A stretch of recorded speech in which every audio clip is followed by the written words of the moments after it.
चल नमस्कार सर. नमस्कार. आपलं नाव काय? नवनाथ बापूराव चोटी, राहणार डोमेगाव, तालुका अंबड, जिल्हा जालना. बरं, आपण आपल्या दवाखान्यात कशासाठी आले होते सर? सर, मी दारू खूप पित होतो.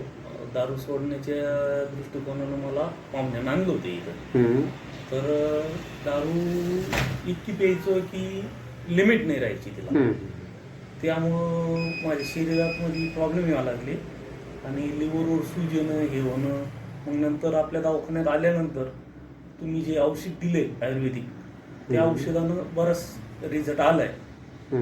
जवळपास आज 18 दिवस व्हायला लागले. 18 दिवस झालेत औषध हो, घेऊन. 3 दिवस लगातार आलोय. हां, औषधी घेतले. 3 दिवसाची औषधी घेतली होती आपण. हो, आणि त्यानंतर 15 दिवसाची घरी औषध दिली ते पिण्यासाठी पाण्यात. तर त्या औषधानं बरंच बरं वाटायलं. बरं म्हणजे दारू पिची इच्छा नाही राहिलेली. हा, हे आजपर्यंत आजच्यानं 18 दिवस होता. बरं, पिण्याची आपल्याला म्हणजे वाटलंच नाही पिवा म्हणून. काय बरं, मग आता आपल्या दवाखान्याविषयी काय बोलू इच्छिता? आपला दवाखाना चांगला आहे दारू सोडण्यासाठी? दारू सुटते? हो सर, 100% सुटते. चालेल, आपल्या दवाखान्याविषयी काय बोलू इच्छिता तुम्ही? काय सांगायचं तुम्हाला?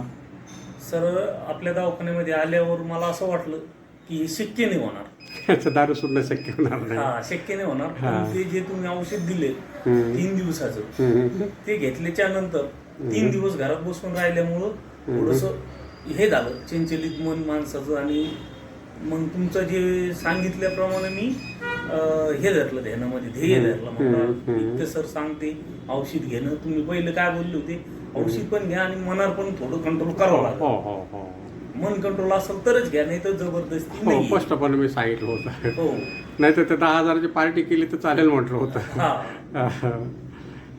मग आता घरात वातावरण कसं चांगलं झालं ना? शांत वातावरण. शांत झालं ना? हो. चालेल. ओके, नमस्कार सर. नमस्कार. Okay, thank you.